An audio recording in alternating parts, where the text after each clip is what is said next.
yourself to us as we continually seek you, Lord.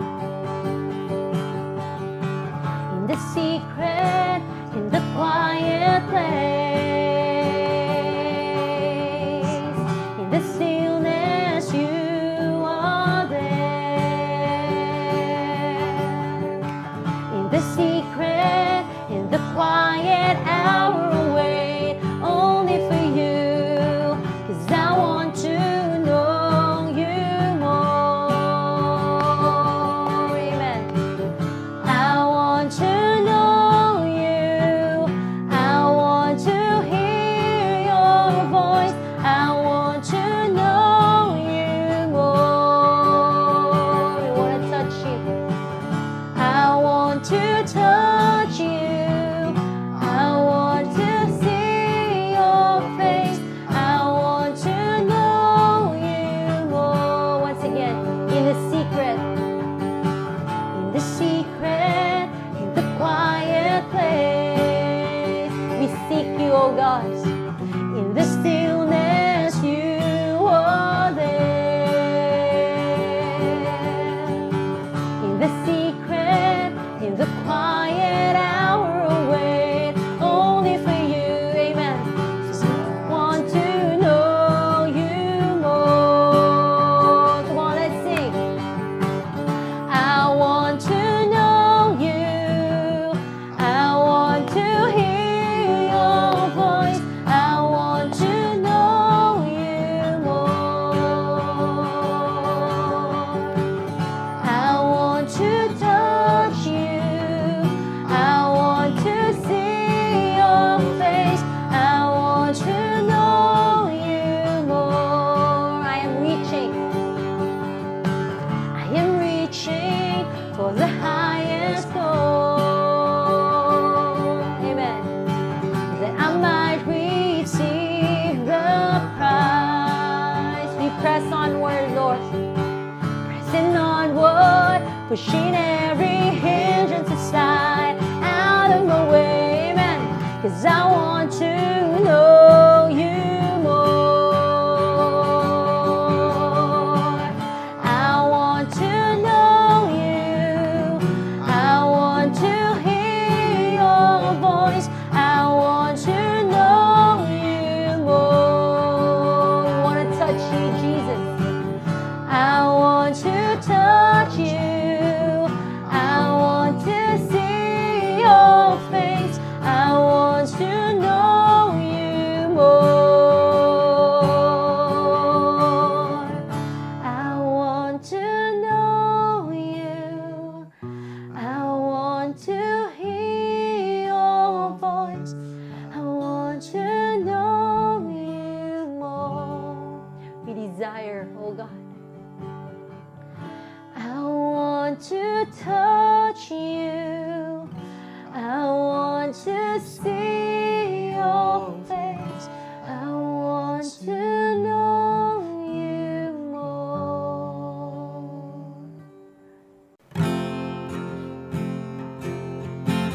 Sing this love song to you, Lord Jesus. If I'm falling in love with you.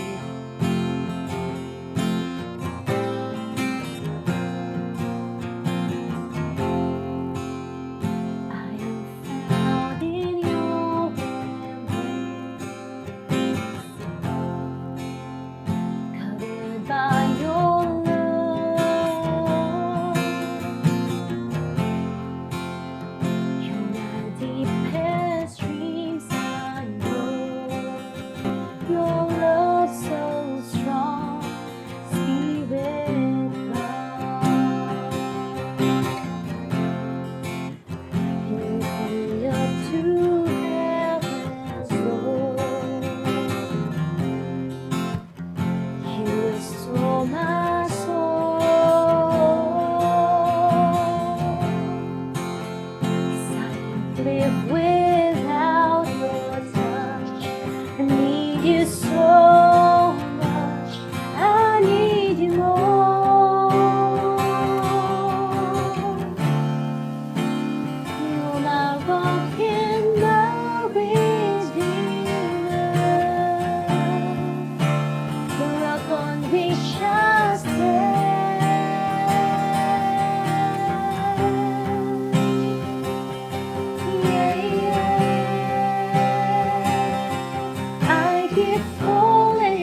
every beat of my heart, breath that I take through the seasons that change. Your love remains my hiding place, my home, falling in love. Yes, Sharon. Found in your embrace, covered, oh God, covered by your love.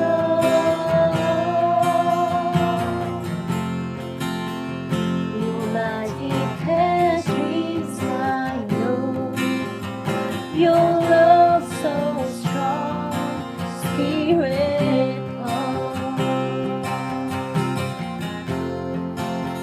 You lift me up to heaven's door. You restore us, Jesus. You restore my soul. 'Cause I can't live without your touch. I need you so much. I need you more.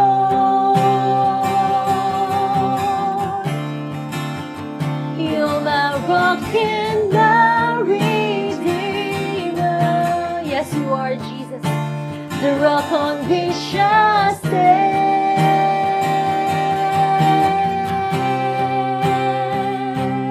Yeah, I keep falling in love with you, Lord. Every beat of my heart, breath that I take through the seasons that change. Your love remains my hiding place, my home. Let's sing it to Jesus. Oh, I keep falling in love with you, Lord. Every beat of my heart, breath that I take through the seasons that change. Your love remains my hiding place, my home. Through the seasons that change, your love remains my hiding place, my home, falling in love.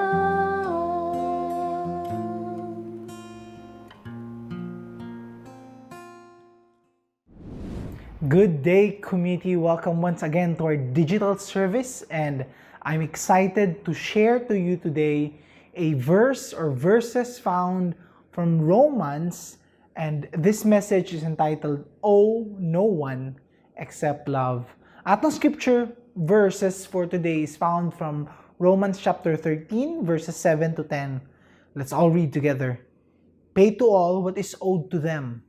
Taxes to whom taxes are owed. Revenue to whom revenue is owed. Respect to whom respect is owed. Honor to whom honor is owed. Owe no one anything except to love each other. For the one who loves another has fulfilled the law. For the commandments, you shall not commit adultery, you shall not murder, you shall not steal, you shall not covet, and any other commandment are summed up in this word: you shall love your neighbor as yourself. Love does no wrong to a neighbor. Therefore, love is the fulfilling of the law. Let's all bow down our heads. Let's pray. Heavenly Father, we thank you.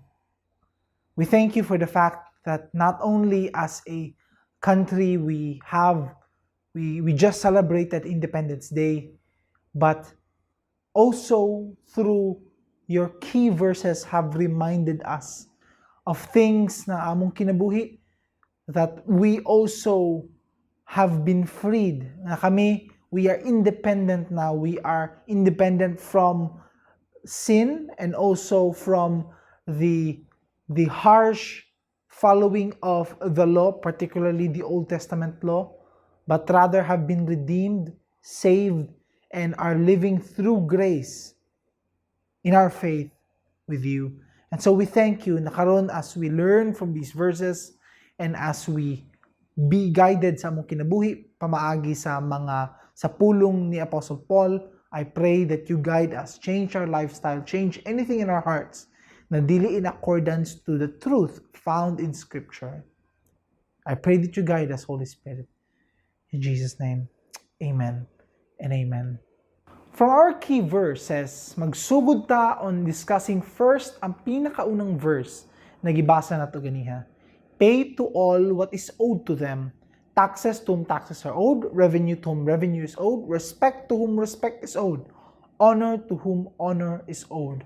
Apostle Paul makes an argument there. He is making an argument and is trying to tell us something nga very specific towards unsay kinahanglan nato masabtan in our lifestyle. And for him, he is coming from this argument because in the previous verses which we will read later on, makita nato that Paul here is telling nga in a lifestyle sama sa ginabuhat nila o gusto nila na i-emulate nato, we must be in a position nga wala tay utang, not only financially, but wala tay utang towards giving to others the respect na kailangan ihatag na respect, ang honor na ihatag na honor, and anything else that other people deserve, kinahanglan nato ihatag sa ilaha. Now, for us to understand kaning verses og how this will shape and teach us unsaon para manghigugma, di lang sa ubang tao, but even in our family, let us first learn from the few verses na ato makitaan from the whole chapter para matagaan tag context what Paul is talking about here. Paul is talking about in verses 1 to 2, let every person be subject to the governing authorities, for there is no authority except from God, and those that exist have been instituted by God. Therefore, whoever resists the authorities resists what God has appointed, and to those who resist will incur judgment. Now, kaning verses na ni, it's something na perhaps ang uban makahuna-huna, sige na pasabot ni Paul ani, while in fact, they were in a time nga Christians were openly being attacked, robbed, ginakawatan, ang uban ginapatay. Ang uban, ginasulod in famously what is called as the Colosseum. So before, if you have studied history, kabalo ka sa bloody history of Christianity, is that Christians were blamed for the fire of Rome. So sa una na ay time ni Nero, there was a great fire and naapoy paglugmok sa economy nila, and they were blaming kaning pag-grow sa movement of Christianity. They were blaming the Christians for the things na hitabo sa ilahang city, although walay gibuhat ang Christians towards that, but since mao sila ang hype, mao sila ang movement na kusog, sila ang giblame. And so, because of that, as punishment, whoever was caught to be a professing or a public believer of Jesus Christ, it was lawful and legal na isulod ni sila into the Colosseum. So, apil sila who were eaten by lions, attacked by gladiators, forced to fight, burned alive. So, for us to understand kani atong faith and atong belief, I am not in favor na tanggalon ni even in teaching to our children the bloody history of our faith. It just shows how serious our faith is. It just shows na atong faith, ating Bible na naa sa ato karong what we hold in our hands na mga Bible and what we read na mga words, these are words engraved not only by ink but also by blood. People have died because of this faith and are continually dying because of this faith. Now, we don't have time to look at the bloody history of Christianity, but what we do know is even now as we speak, there are persecuted believers and Christians all over the world, not only in countries nga democratic, but even in countries which are grabe ang socialism or communism, and even in countries na naapa sila sa ilahang belief na kinaraan pa, and believers in this place are either killed or ginapahawa gikan sa ilahang mga villages. And because of that, even si Paul diri malibog ka sa statement niya because he was saying these words during a time of bloodshed. So pwede ka bang utana, Paul, sip-sip, kaning words ba nimo are simply words para mag-sip-sip lang ka sa government? Because when people were using the letters sa una, always mo go through na a checker. Ang ilang post office na ay checker dito. So before ipadala tong sulat or i-hand carry, na ay mo check, making sure na wala anything against the emperor or anything na murag nagaplot mong assassination or rebellion. Muna gina-check nila tanan. So pwede ka mautana, Paul, nagsip-sip pa ka because klaro man kaayo na kaning authorities na to karon are killing us, are putting us in places na nangamatay ang mga believers niya. Karon ingon ka that these authorities are put there that we must submit ourselves. Now, we must understand, kaning words na be subject comes from the Greek word hypotasso. O kaning Greek word na ni, it doesn't mean na mo submit ka in the sense nga whatever isulti niya mo follow ta. Whether it's right or it's wrong, mo simply mo follow ta. It's the same word ginagamit when it comes to Christian household. When the wives or the women are commanded to submit themselves to the husbands as Christ is head to the church. Ang pasabot ani na Greek word, it means follow or submit in such a way nga naay order, naay social order. Because as we know, when Paul and Peter uses these words based from their testimony o based pod sa ilahang nahitabo silang kinabuhi, wala sila pag moingon ang city na bawal mo preach about the gospel. Nagundang pod sila. Whenever the rule or the law goes against the very word of God, we must answer the same way Peter answered. We must obey God rather than men. And that was what Peter did. Katong nakulong sila, right then and there, the Lord provided a way out. Ang chains nila natanggal and ibalik sila to the place kung asa sila gidakop.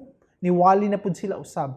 We must obey God rather than men. The same way pud kay Paul, when he was imprisoned in Damascus, he was led out from the prison in a basket. Nagpakita pa dito na nigawa siya. So what does these verses mean? Ang ginapasabot di ani ng mga verses is that when we submit to the governing authorities, ang pasabot ana, we submit to whatever punishment unsa ang ilahang ihatag sa atua. So if we preach to the gospel and then ang punishment is makulong ta, then so be it. Because according to Paul, ang iyang understanding, gibutang sila diha by God to have order. For what it seemed best to them, even though dili siya okay in the commands of God or mobangga sa commands sa Ginoo, Paul is telling us that we should accept the punishment or the consequence wherever it may be. And he is saying this dili as a sadista, as you know, but he was also crying and mourning for the life of his brothers and sisters. He was praying for the release of some from prison. He was praying for the provision of some nagikawatan because simply they are believing in Jesus Christ. So he knows the consequence unsay naa diha. But still he says, dili niya atong fight against politics, but rather to be obedient to the call na gihatag sa Ginoo, which is to continually preach and share the gospel. And so there are two meanings here for Romans 13. One sense, it's a financial and material obligation to others, and the other sense is a spiritual obligation to others. Mao na ang duha ka book na different na ginapasabot diri in Romans 13. And so, before ta moadto sa spiritual sense, which was the core message nato, first, let's understand the material sense because this is also having a lesson or implying a lifestyle change na pwede nato i-apply. Pay to all what is owed to them. And so, because of that principle, we have Proverbs chapter 22, verse 7. The rich rules over the poor, and the borrower is the slave of the lender. And so for Paul, even sa iyaha, he does not want the believers to have a lifestyle of simply benefiting from others or mangutang sa uban or di kaya a lifestyle or culture na of gaining things unsay makuha niya sa uban without giving to others what they deserve. Because you understand na if ang atong lifestyle only wants to consume or mangutang or mga lifestyle nato is simply to bloat up ang atuang mga expenses knowing nga naatay pwede mahirman, naatay pwede mautangan, It's not a lifestyle that he is endorsing. In fact, nagpakita diha through his lifestyle. 2 Corinthians 11, makita nato diri. When I was with you and was in need, I did not burden anyone. For the brothers who came from Macedonia supplied my needs, so I refrained and will refrain from burdening you in any way. In his lifestyle, whenever he would serve God or serve people, dili siya gusto mahatag ang burden sa ilaha to supply his needs. That's why for him, before he goes to a missionary journey, many times, the Spirit will put a burden to some people na mag-support sa iyaha before he goes to a missionary journey. That's the partnership that we have. And even kita as a community, that's a good habit and lifestyle that we build. Na kita, we will have not only local people that we support, movements and ministries that we support, but we look towards the global mission and work of God also, and look for ways where we can decrease our expenses in order to help others share the gospel, because they do need resources put for them to share the gospel. In the same way kay Paul inana, na yung mga people who have been very willing and happy to give and support. Muna si Paul, he is enabled whenever he would go to these places, nga dili kaayo dako ang burden niya. In fact, dili siya magpa-burden sa uban, especially sa mga baby believers, nga sila ang mo-supply o mo-provide silang pagkaon and his expenses. And makita nato diha in even 1 Thessalonians, for you remember, brothers, our labor and our toil. We work night and day that we might not be a burden to any of you while we proclaim to you the gospel of God. They work night and day. What does he mean by that? Makita nato that si Paul, through Acts and the epistles na gisulat niya, is that if kulang ilang resources, instead na mag-fundraising sila, ang ginabuhat ni Paul para makatipid, and at the same time, dili mahinder ang gospel, because he was making expenses at na time, not only travel expenses, just to be clear, but he was also renting spaces, na yung mga hall that time, ginagamit niya, especially sa mga Gentiles, because ang mga Greeks, ganahan sila maminaw about new beliefs. Sila to mga people who are open-minded. Mauna sila, dagang sila mga gods ginatuuhan. Mauna, when katong time, nag-adopt ng Christianity in a Roman or in a bigger scale, gi-convert nila to mga statues nila.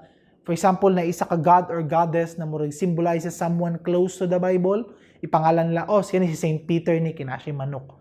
O kani si Saint Jude ni siya. So, gi-convert nila because they were people sa una that are open to this. So, ang gibuhat ni Paul, he would rent out halls and invite everyone na ako itudlo sa inyo mga bag-o. So, gamitin niya tong trend, ang ilang batasan po, to i-attract nila ang curious mind nila, and dito, he would share the gospel to them. So, naapod siya mga expenses. But his expenses, obviously, as we know, not only him, but through non-Jewish and non-Christian historians, that there was indeed a Paul who would share the gospel in a growing Christian movement. Sila to mo prove sa tua that kani mga Christians were people who were really imprisoned, killed, and tortured, and yet are not really rich. Nangapobre sila because of their faith, and yet they are still very happy. So we have historical evidence of people na nagbuhat na movement, apil na dito si Paul. And so, in order for Paul na magpadayon siya siyang ministry, masking nihit ang resources, he would have side income. So, ang ginabuhat niya, he has a skill na kabalo siya mabuhat og tent. That's why we have a term tent making. It means, as a servant of God, gamitin mo skills, not necessarily craft or art or labor or any skill na makabuild ka something and then mag-provide kag service o mag-provide kag product and then maka-earn kag profit. Kuhauni mo ang profit in order to use in the ministry. And so, ano ginabuhat ni Paul? He was doing tent making para lang na asilay kwarta in order to continue on in their ministry.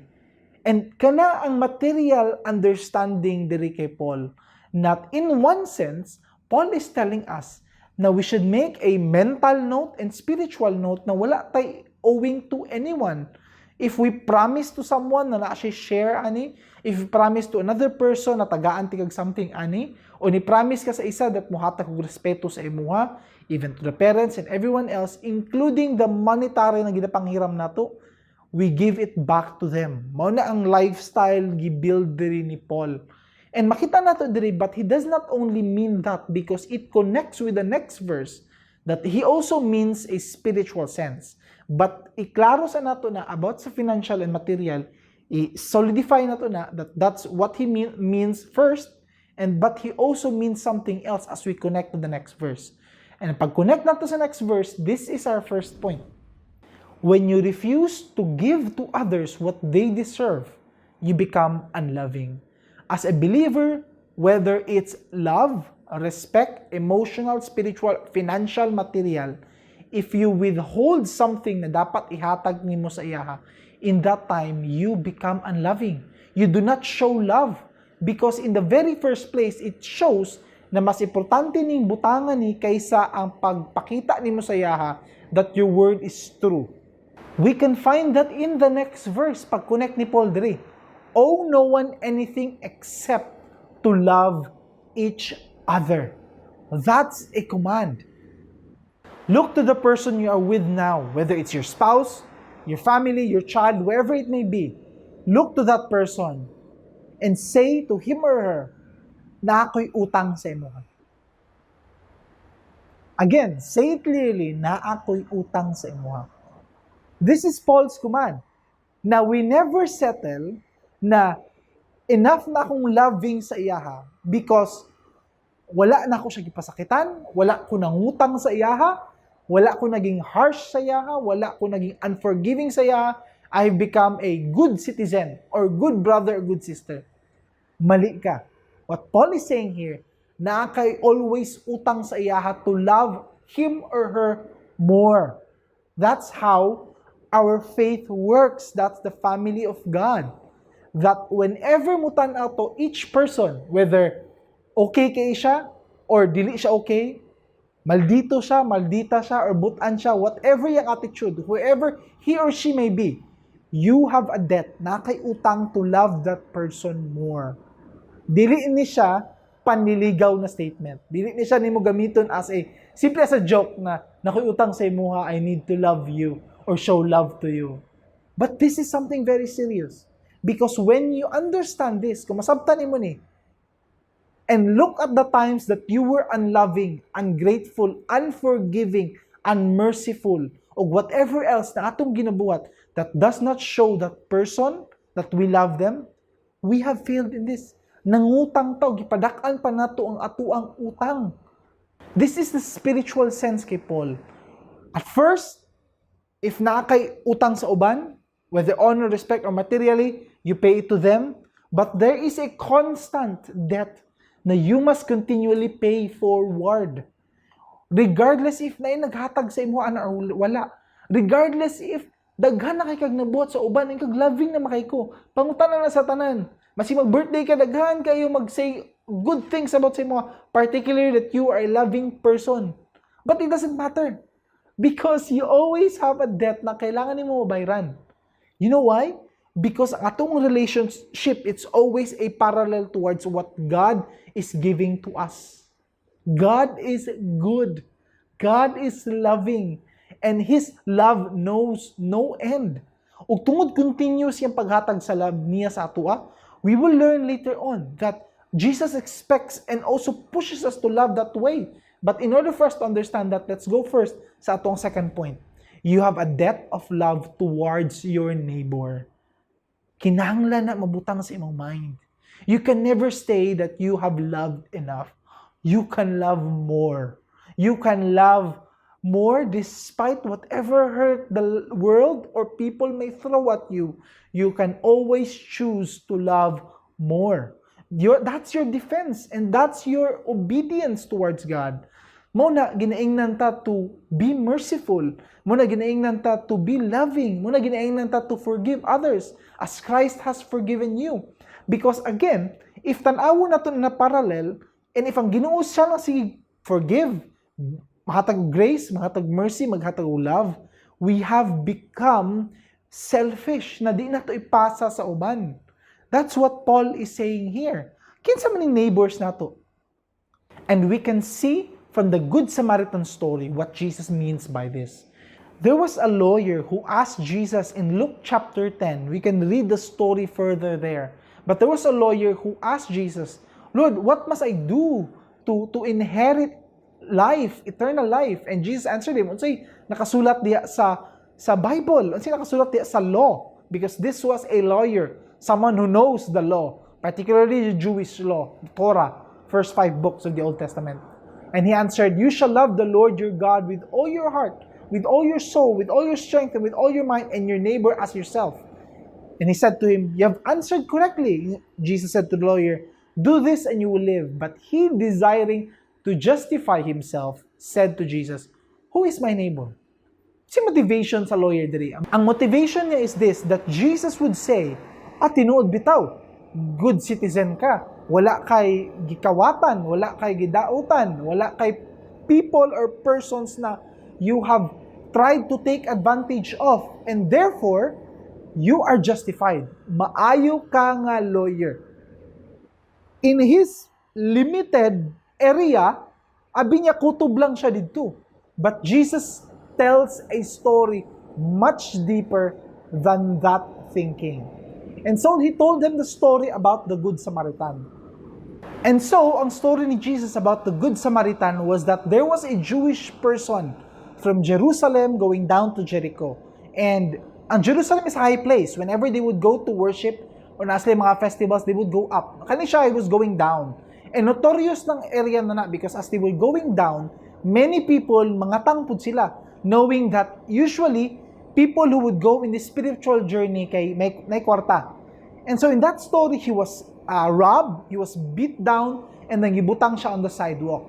Now, there was a priest who also went that way, and when he saw the man nagikulata, he moved to a different side of the road in order to avoid that person, not even checking kung okay ba to siya. That was a priest. Now again, another time, naala po yung Levite, someone who is coming from the tribe of Levi. So this is a person nga naga-prepare jud in terms of not drinking wine, na sila mga religious na gina-prepare, including na dili sila mag-touch og something dead or anything on the road. So siya, if matouch niya ng person and he is dead, he is unclean. O kinahanglan mo go siya through ceremony, hassle kaayo for him, in order for him to continually serve again. So nilikay po siya. But here comes a Samaritan man, the Good Samaritan. O in order for you to understand this story, a Samaritan and a Israelite, they don't talk. Based sa ilang sanina, when they see Samaritan 1, inana sila ka racist. Uy, taga-Samaria na, di kumustorya na saya ha. Mauna, if you remember the Samaritan woman story of Jesus when he was on the well, pag istorya ni Jesus sa iya, immediately the woman answered, how is it that you are an Israelite or a Jew? You talk to me, I am from Samaria? No, tingala siya, di man dyan mo makikistorya sa mua. Kalaban pa. So naa sila inano na conflict. But here was a Samaritan that does not look towards that racism o kanang conflict. But nakita siya isa ka tao who is in need of his help. So he took the man and then he helped him. In fact, siya pa ni gasto and tanan gastuson niya kung kulang pa to bayran pa niya extra. And that was his conclusion of the Jesus story here in verse 35. The next day, he took out 2 denarii and gave them to the innkeeper, saying, take care of him, and whatever more you spend, I will repay you when I come back. Which of these 3 do you think proved to be a neighbor to the man who fell among the robbers? He said, the one whom showed him mercy.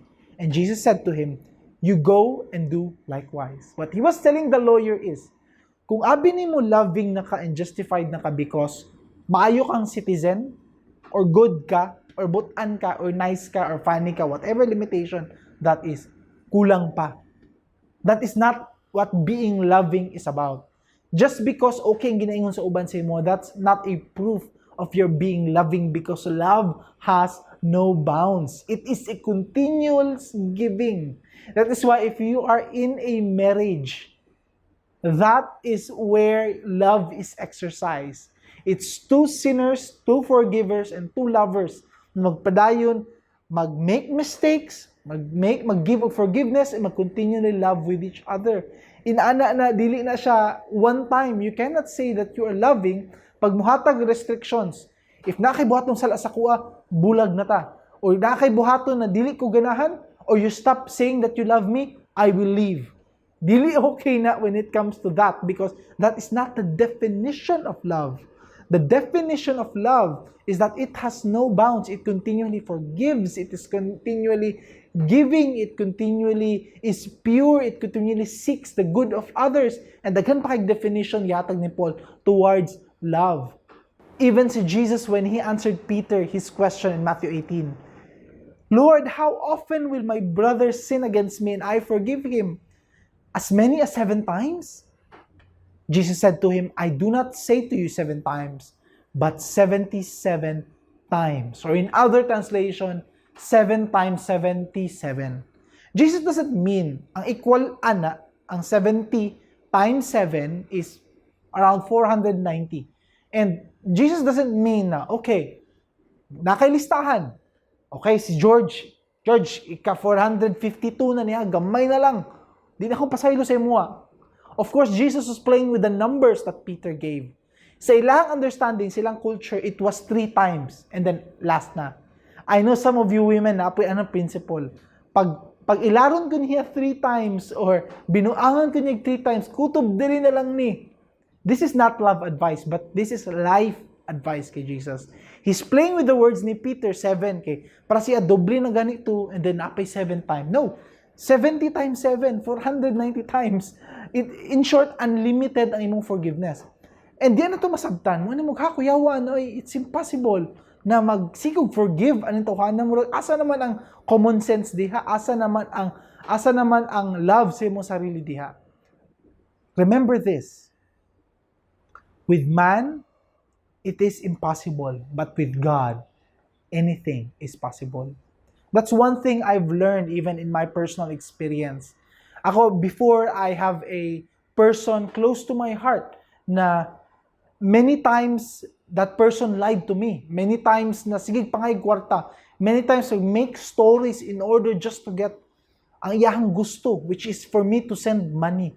And many times I've been hurt. Many times I felt ginagamit lang ko. But one thing I do know is that Jesus would always remind me, or the Spirit would always remind me in my heart whenever mangayo ni siya, is that do not give to the one who asks from you and do not refuse the one who begs from you. And Jesus was reminding me in this very time to continually give and to continually forgive.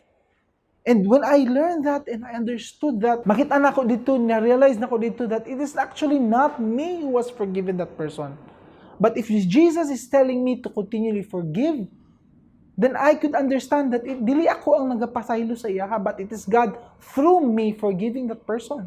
So even in our day-to-day activities, even in our relationship, there are many times na abi na to impossible na jud, lisod na jud kayo magpasaylo, lisod na jud kayo maghataw, inani lisod na kayo mag-forgive, lisod na kayo ma-extend pag grace and mercy. Sirado na jud ako in person in my life, di na jud ko mag-istorya sa iya, toxic kayo, stressful, I give up on this relationship. Think about this. When was the last time you prayed for that relationship? You prayed for that person. Maybe the solution is not giving a specific time, pag musubra na, I will stop forgiving. But maybe God is teaching you something through the forgiveness na imong ginahatag. It's hard, but again, with God, anything is possible. In Matthew 5, Jesus reminds us, and He has the authority to say this, love your enemies and pray for those who persecute you, so that you may be sons of your Father who is in heaven. For He makes His sun rise on the evil and on the good, and sends the rain on the just and on the unjust. For if you love those who love you, what reward do you have? Do not even the tax collectors do the same? If you greet only your brothers, what more are you doing than others? Do not even the Gentiles do the same? You therefore must be perfect as your heavenly Father is perfect. We have an understanding na nobody is perfect. So nga no maningkamot man ta to be perfect. Or sometimes we use that an excuse. Di na lang, because nobody really is perfect. Di man siya perfect na kailangan nato na i-follow. But remember this, perfection does not mean that you are blameless. Because even si Paul has reminding us that even siya, he does the things that he does not want to do, and to the mga things that he wants to do, he does not do them. Even siya struggle with sin. But perfection is a state of mind that you have a goal na dili lang ako tubdiri, but I can give more. I can do more. I can love more. I can extend grace more. I can give more. Because you know why? Because ang imuhang source of where you get this love, it's not from your will. It's not from your own place na nahurot na akong love. Good. Because in that way, you will learn na ang source sa atong love is from God Himself. He is the God of love. And gikan sa iyahang agape kind of love, and until we do not rely on Him, nagikan sa iyahang love, we cannot love in the right way. In the same way, ang pag-forgive, even the same way diri, love your enemies, pray for those who persecute you. Do you know unsay antidote towards bitterness and resentment to other people? Prayer. If you want to learn how to love your enemies, pray for your enemies. I've experienced in my lifetime, and the biggest reminder of this, the biggest what I can think of this is through my own son, si Caleb. Because during Sharon's pregnancy, we were a day early. Because we concluded, based sa mong pagsabot, because sa ilang atong time na to, there was someone who is spreading false information about me. And kabalo bitaan ng mga wives nato are loyal and loving, and wives who really are affected whenever naatay kalaban or they people saying something bad against us. And so she was really anxious and worried and even stressed about the situation. And as a result, tungod atong mga false information, sayo nag-start ang process niya of the baby. And so nagdali mi ang water, nag-break, and then we had to rush to the hospital. Everything was going smooth except katong last few days going into the false information. And so ako, as I tried to think about ang nahitabo, as I tried to think about everything that happened, one thing gitudlo sa ko sa Ginoo, and this is what He taught me. Pray for those who persecute you. There's no other solution when it comes to people persecuting us. If people are spreading false information about us, the answer is not to attack back. Grabe imong self-defense, or di kaya mag-gather po ka group or mob nga mo atake atong person, or tabangan po niyo siya, i-cancel po niyo siya. The answer to anyone persecuting you or becoming an enemy of you, pray for them. Because through prayer, daghan kang matun-an. It may be perhaps you need to change something in your heart. It may be perhaps that God is teaching you how to forgive and how to love in the same way that He is loving and forgiving you despite your many mistakes. And it may also be that disagreement o pag-mend atong conflict ninyo can only be done through the initial hurt na nahitabo. And so restoration happened in that relationship, but the damage was done. But one thing I do know, if it is God's will, it will happen whether I like it or not. And therefore, I must abide sa kanina principle. I must even pray. And if I don't pray, if mag-vent out ka, if ay muhang solution is to shout in social media or mangita kag mo rally sa imuha para mo comfort sa imuha, many times it backfires on you. You know why? Because that is the anti-growing of love.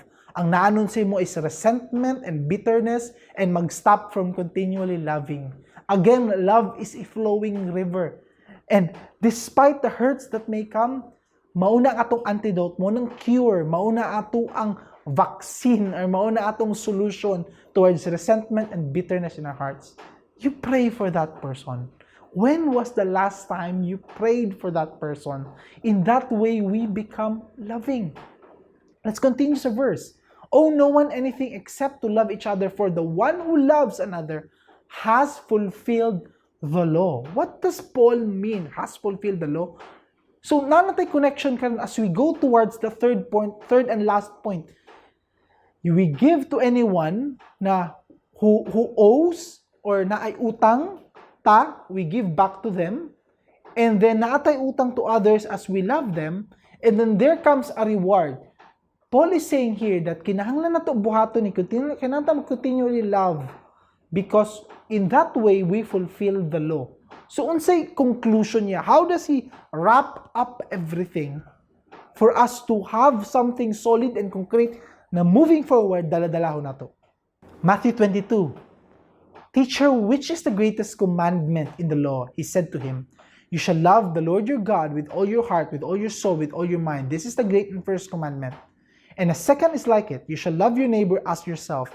On these two commandments depend all the law and the prophets. For Jesus, you can never love God unless you love other people. We've discussed this many times. Walay shortcut to loving God. Loving God is always parallel with loving people, because the more you love God, the more you realize that He loved you despite your mistakes, and that He loves other people as well. And again, love is flowing and parallel ng duha. Therefore, if someone is unloving to other people and he says he loves God with all his heart, do not believe that person, because dili na maong tama nga fruit of someone who loves God with all his heart.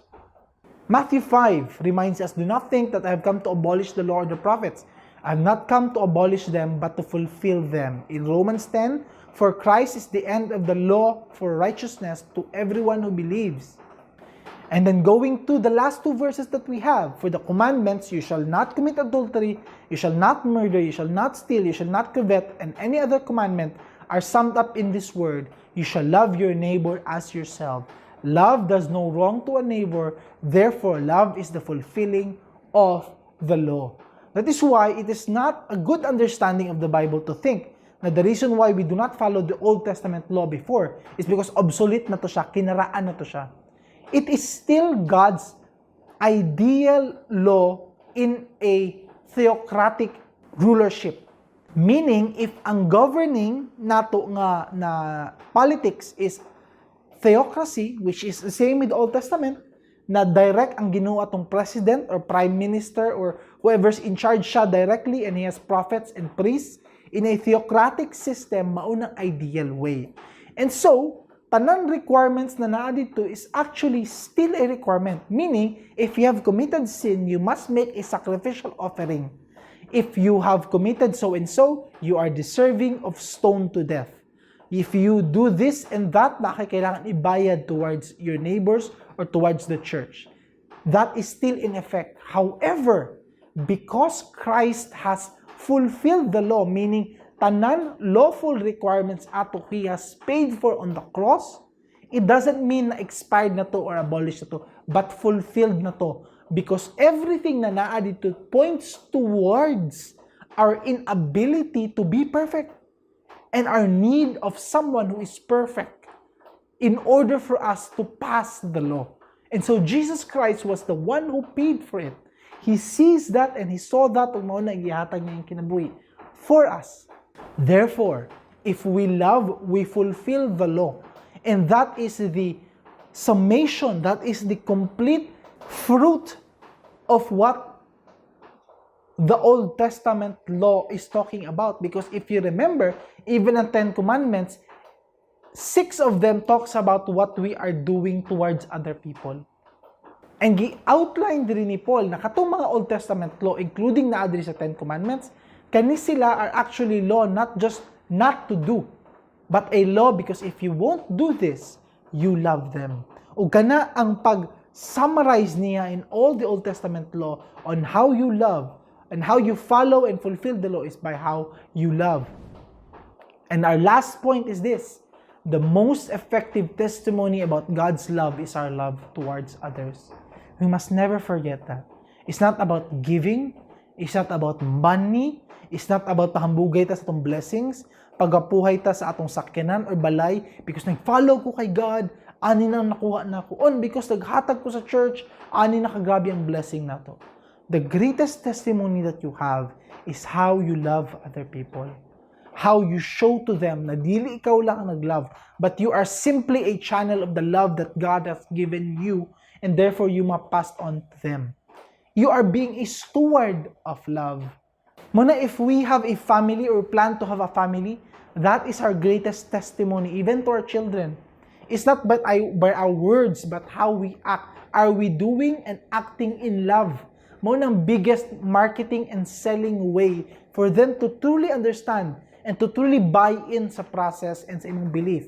If makitaan ba sa imong nilihukan, sa imong sacrifices, the way you are doing in your lifestyle, does it really show na ang gugma nimo not based on your own will, but based on what God has given you? And so I pray and I hope na kita tanan in the community will become more loving. And through this way, ang atuang lives will become a testimony of true love given by God. Let's pray. Lord God, mga migpasaylo because we are not paying properly among utang towards other people. Many times we are guilty that we only think of ourselves, our needs, our wants, and we forget to love other people. Not because it's a payment of our sin. You have already paid in our sin and fulfilled the law. But this is the fruit, mauning bunga sa imuhang work on the cross. This is your desire, not only for us to do good works, but to love other people genuinely, na walay kapalit. And that we continue to do that with you as our inspiration. Lord, I pray that you help us become more selfless, become more loving, and become people whom you have called us to be. I pray na mao ni may tabo sa mong kinabuhi in how we conduct ourselves and how we love others, not only our families, but especially our neighbors. We thank you. In Jesus' name, amen and amen.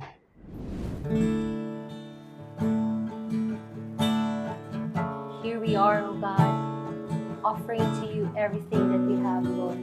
Like you spilled your blood, Lord, you spill our hearts as an offering to you, Jesus.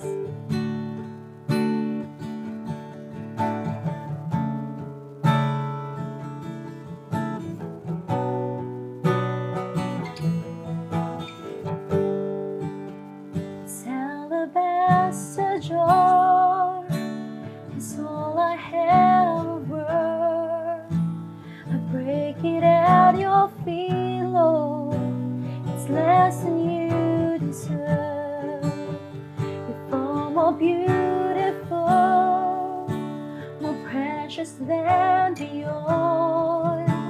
The sum of my desires and the fullness of my joy. Like you spilled your blood, I spill my heart as an offering to my King. Here I am, take me as an offering. Let's surrender. Here I am, giving every heartbeat, Lord, every heartbeat for your glory. Take me. Yes, Jesus. This time that we have left, Lord, surrender to you. This time that I have left is all I have of worth. I lay it at your feet, Lord. It's less than you deserve. Amen. And though I've little strength, and though my days are few, you gave your life for me, so I could live a life for you. Come on, church. Like you spilled your blood,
every heartbeat for your glory.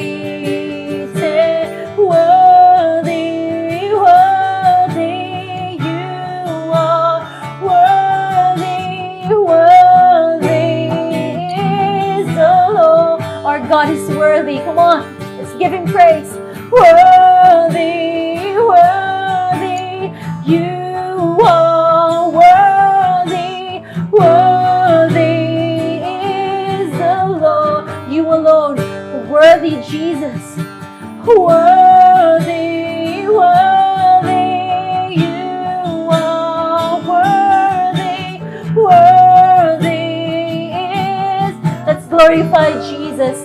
Worthy, worthy, worthy, you are worthy, worthy is the Lord. For the last time, worthy, worthy, worthy, you are worthy, worthy is the Lord. Like you spilled your blood, Lord. Like you spilled your blood, I spill my heart as an offering to my King. Here I am, take me as an offering. Make this your prayer. Here I am, giving every heartbeat for your glory. Here I am, take me, yes, Jesus, as an offering.